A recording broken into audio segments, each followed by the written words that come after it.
ഒന്ന് ചോദിക്കട്ടെ, മറ്റുള്ളവരെ കാണിക്കാൻ വേണ്ടി മാത്രം എപ്പോഴെങ്കിലും എന്തെങ്കിലും വാങ്ങിയിട്ടുണ്ടോ? ചിലപ്പോൾ ഒരു പുതിയ ഫോണായിരിക്കാം, അല്ലെങ്കിൽ ഒരു ബ്രാൻഡഡ് വാച്ച്. നമ്മൾ അധികം ആലോചിക്കാതെ എടുക്കുന്ന ഇത്തരം തീരുമാനങ്ങളുണ്ടല്ലോ, അത് നമ്മളെ അറിയാതെ തന്നെ ഒരു കെണിയിൽ കൊണ്ടുപോയി ചാടിക്കും. അങ്ങനൊരു കെണിയെക്കുറിച്ചാണ് നമ്മളിന്ന് സംസാരിക്കാൻ പോകുന്നത്. സ്റ്റാറ്റസ് സിംബൽ കെണി.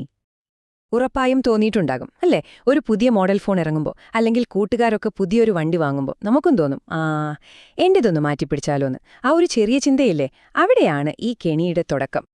അപ്പോൾ ഇതാണ് നമ്മൾ ഇന്ന് ചർച്ച ചെയ്യുന്ന സ്റ്റാറ്റസ് സിംബൽ കെണി. വളരെ ലളിതമായി പറഞ്ഞാൽ, ഒരു സാധനം നമുക്ക് എത്രത്തോളം ഉപകാരപ്പെടും എന്ന് നോക്കാതെ അത് കയ്യിൽ വെച്ചാൽ മറ്റുള്ളവരുടെ മുന്നിൽ എന്തു വില കിട്ടും എന്നു മാത്രം ചിന്തിച്ചു വാങ്ങിക്കൂട്ടുന്ന ഒരു തരം അവസ്ഥ. അപ്പോ ഈ ആഗ്രഹങ്ങളൊക്കെ നമ്മുടെ ഉള്ളിൽ ആരാണ് ഇത്ര ശക്തമായി ഉണ്ടാക്കുന്നത്? വേറാരാണ്? മാർക്കറ്റിംഗ് കമ്പനികൾ തന്നെ. അവരുടെ തന്ത്രങ്ങളിലേക്ക് നമുക്കൊന്ന് കടന്നു നോക്കാം. ഇതിനവർ വിളിക്കുന്നൊരു പേരുണ്ട്, ആസ്പിരേഷണൽ മാർക്കറ്റിംഗ്. ഈ ലിസ്റ്റ് ഒന്ന് നോക്കിക്കേ. ആഡംബര കാറുകൾ, ഏറ്റവും പുതിയ ഗാഡ്ജറ്റുകൾ, ഡിസൈനർ വസ്ത്രങ്ങൾ, ഇവയുടെയൊക്കെ പരസ്യങ്ങൾ നമ്മളെ എപ്പോഴും ആകർഷിച്ചുകൊണ്ടിരിക്കും. ഇതിനൊരു കാരണമുണ്ട്. ഇവയെല്ലാം നമ്മളെ ഈ കെണിയിലേക്ക് ആകർഷിക്കാൻ വേണ്ടി തന്നെ ഡിസൈൻ ചെയ്തിട്ടുള്ളവയാണ്. ഇതാണ് ആ പരസ്യങ്ങളുടെ എല്ലാം ഉള്ളിലിരിപ്പ്. ഈ കാർ ഓടിച്ചാൽ, അല്ലെങ്കിൽ ഈ ഫോൺ ഉപയോഗിച്ചാൽ നിങ്ങളുടെ സ്റ്റാറ്റസ് അങ്ങ് കൂടുമെന്ന് അവർ നമ്മളോട് പറയാതെ പറയുകയാണ്. ഇത് നേരെ നമ്മുടെ സൈക്കോളജിയിലാണ് കളിക്കുന്നത്. ശരി, ഈ മാർക്കറ്റിംഗ് തന്ത്രങ്ങളൊക്കെ കൊള്ളാം.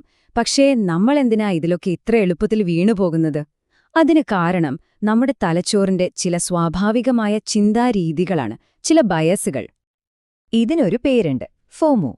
അതായത് ഫിയർ ഓഫ് മിസ്സിംഗ് ഔട്ട്.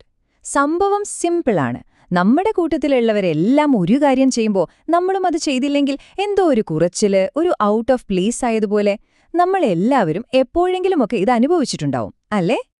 ഒരു ഉദാഹരണം പറയാം. ഒരു പുതിയ ഫോൺ വാങ്ങാൻ നിങ്ങൾ മനസ്സിൽ ഉറപ്പിച്ചാൽ, പിന്നെ അതിന്റെ നല്ല റിവ്യൂകളും പോസിറ്റീവ് വീഡിയോകളും മാത്രം നിങ്ങൾ തേടിപ്പിടിച്ച് കാണും. ആരെങ്കിലും അതിനെക്കുറിച്ച് മോശം പറഞ്ഞാൽ അത് നമ്മൾ കേട്ടതായി പോലും ഭാവിക്കില്ല. കാരണം നമ്മുടെ തീരുമാനം ശരിയാണെന്ന് നമ്മൾ നമ്മളെ തന്നെ വിശ്വസിപ്പിക്കാൻ ശ്രമിക്കുകയാണ്. ഒരു കാർ ഷോറൂമിൽ ചെന്നിട്ട് ആദ്യം 20 ലക്ഷത്തിന്റെ ഒരു മോഡലാണ് കാണുന്നതെങ്കിൽ അതിനുശേഷം 12 ലക്ഷത്തിന്റെ ഒരു മോഡൽ കാണുമ്പോൾ നമുക്ക് തോന്നും, ഓ, ഇത് വലിയ ലാഭമാണല്ലോ എന്ന്. ആ ആദ്യത്തെ ഉയർന്ന വില നമ്മുടെ ചിന്തയെ അവിടെ പിടിച്ചു നിർത്തുകയാണ്. അതിനെയാണ് ആങ്കറിംഗ് എന്ന് പറയുന്നത്. ഇതുവരെ നമ്മൾ തിയറിയാണല്ലോ സംസാരിച്ചത്.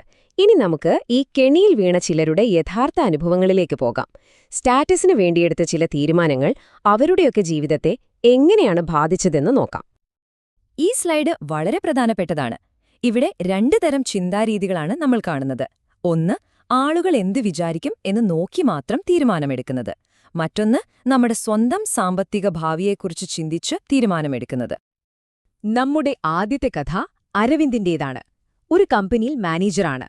അദ്ദേഹത്തിന്റെ തീരുമാനം ഒരു ആഡംബര കാറുമായി ബന്ധപ്പെട്ടായിരുന്നു. കണ്ടില്ലേ, ടാക്സ് കുറച്ച് ലാഭിക്കാം, ആളുകളുടെ മുന്നിൽ ഷൈൻ ചെയ്യാം എന്നൊക്കെ വിചാരിച്ച അരവിന്ദ് ഒരു വലിയ അബദ്ധത്തിലാണ് ചെന്ന് ചാടിയത്. കയ്യിലുണ്ടായിരുന്ന നല്ല കാറ് മാറ്റി പുതിയ കാറിന്റെ ഭീമമായ EMI അടയ്ക്കാൻ വേണ്ടി തന്റെ റിട്ടയർമെന്റ് ജീവിതത്തിനായുള്ള സമ്പാദ്യം വരെ അദ്ദേഹം നിർത്തിവെച്ചു.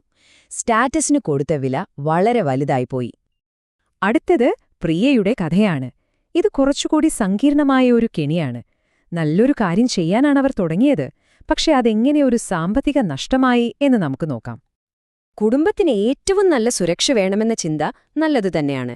പക്ഷേ ഏറ്റവും വലുത്, ഏറ്റവും പ്രീമിയം എന്ന ലേബലില് പ്രിയ വീണുപോയി. അവർക്ക് യോജിച്ചതും ചിലവ് കുറഞ്ഞതുമായ ഒരു ഓപ്ഷൻ അവിടെ ഉണ്ടായിരുന്നു. പക്ഷെ അത് കാണാൻ കഴിഞ്ഞില്ല. ആ അധികമായി അടച്ച പ്രീമിയം തുകയുണ്ടായിരുന്നെങ്കിൽ മക്കളുടെ വിദ്യാഭ്യാസത്തിനോ മറ്റ് നിക്ഷേപങ്ങൾക്കോ ഉപയോഗിക്കാമായിരുന്നു. ഇനി ഈ കെണിയിലൊന്നും വീഴാതെ വളരെ ബുദ്ധിപരമായൊരു തീരുമാനമെടുത്ത ഒരാളുടെ കഥ കേൾക്കാം. രാജേഷ് എന്ന ഒരു ചെറിയ ബിസിനസ്സുകാരൻ. ഇവിടെ രാജേഷ് മകന്റെ ആ ഒരു നിമിഷത്തെ ആഗ്രഹത്തിനല്ല വില കൊടുത്തത്, മറിച്ച് കുടുംബത്തിന്റെ ദീർഘകാല സാമ്പത്തിക ഭദ്രതയ്ക്കാണ്. വികാരത്തിനു പകരം വിവേകം ഉപയോഗിച്ച് തീരുമാനമെടുത്തു. ഇതിനെയാണ് മൂല്യമടിസ്ഥാനമാക്കിയിട്ടുള്ളൊരു തീരുമാനമെന്ന് പറയുന്നത്. അപ്പോ ഈ കെണിയിൽ നിന്നൊക്കെ നമുക്ക് എങ്ങനെ രക്ഷപ്പെടാൻ പറ്റും? നമ്മുടെ പണം ബുദ്ധിപരമായി ചിലവഴിക്കാൻ സഹായിക്കുന്ന ചില പ്രായോഗികമായ വഴികളുണ്ട്. നമുക്കതൊന്ന് നോക്കാം. ഈ ചാർട്ടൊന്ന് ശ്രദ്ധിക്കൂ. നമ്മുടെ ഓരോ വാങ്ങലിനെയും സ്റ്റാറ്റസ്, ഉപയോഗം എന്നിങ്ങനെ 2 കാര്യങ്ങൾ വെച്ച് അളക്കാം. ഉദാഹരണത്തിന്, ഒരു ഡിസൈനർ വസ്ത്രം ഒരുപക്ഷേ സ്റ്റാറ്റസ് മാത്രം നോക്കിയായിരിക്കാം വാങ്ങുന്നത്. അതേസമയം യാത്ര ചെയ്യാൻ ഒരു സാധാരണ ബൈക്ക് മതി, അത് ഉപയോഗത്തിനാണ് മുൻതൂക്കം. ചിലപ്പോൾ ഒരു ബിസിനസ്സുകാരന് വില കൂടിയ കാർ ഉപയോഗവും സ്റ്റാറ്റസും ഒരുപോലെ നൽകിയേക്കാം. നമ്മൾ അടുത്തതായി വാങ്ങാൻ ഉദ്ദേശിക്കുന്ന സാധനം ഇതിൽ എവിടെ വരുന്നു എന്ന് ചിന്തിക്കുന്നത് നല്ലൊരു തീരുമാനമെടുക്കാൻ സഹായിക്കും. അപ്പോ അടുത്ത തവണ വലിയ എന്തെങ്കിലും വാങ്ങാൻ പോവുകയാണെങ്കിൽ ഒരു നിമിഷം പേഴ്സിൽ നിന്ന് കാശെടുക്കും മുൻപ് സ്വയം ഈ 4 ചോദ്യങ്ങളൊന്ന് ചോദിച്ചു നോക്കൂ. ഇത് ശരിക്കും നമ്മളെ ഒന്ന് നിർത്തി ചിന്തിപ്പിക്കും. പ്രത്യേകിച്ച് ആ ഒന്നാമത്തെ ചോദ്യം, ഇതെനിക്ക് ശരിക്കും ആവശ്യമുണ്ടോ അതോ വെറുമൊരു ആഗ്രഹം മാത്രമാണോ എന്ന്. ആ ഒരൊറ്റ ചോദ്യം മതി പല അനാവശ്യ ചിലവുകളും നമുക്ക് ഒഴിവാക്കാൻ. ചില സമയങ്ങളിൽ നമുക്ക് ഒറ്റയ്ക്ക് ശരിയായ തീരുമാനമെടുക്കാൻ പറ്റിയെന്ന് വരില്ല. നമ്മുടെ വികാരങ്ങൾ ചിലപ്പോൾ നമ്മളെ വഴിതെറ്റിച്ചേക്കാം. അങ്ങനെയുള്ള സന്ദർഭങ്ങളിൽ ഒരു ഫിനാൻഷ്യൽ അഡ്വൈസറുടെ സഹായം തേടുന്നത് ഒരുപാട് ഗുണം ചെയ്യും. അവസാനം നമ്മൾ ഓർക്കേണ്ട ഏറ്റവും പ്രധാനപ്പെട്ട കാര്യം ഇതാണ്: എത്ര വില കൂടിയ സാധനങ്ങൾ നമ്മുടെ കയ്യിലുണ്ട് എന്നതിലല്ല കാര്യം. കടങ്ങളില്ലാതെ, ഭാവിയെക്കുറിച്ച് വലിയ ആശങ്കകളില്ലാതെ സമാധാനത്തോടെ ജീവിക്കാൻ കഴിയുന്നതിലാണ് യഥാർത്ഥ സന്തോഷവും സമ്പത്തുമുള്ളത്. ഈയൊരു ചോദ്യം നിങ്ങൾക്കായി വിട്ടുതരികയാണ്. നിങ്ങളുടെ അടുത്ത വലിയൊരു സാമ്പത്തിക തീരുമാനമെടുക്കുമ്പോൾ അതിനെ ഒന്ന് വ്യത്യസ്തമായി നോക്കിക്കാണാൻ ഈ വിശകലനം സഹായിക്കുമെന്ന് കരുതുന്നു. കണ്ടതിന് നന്ദി.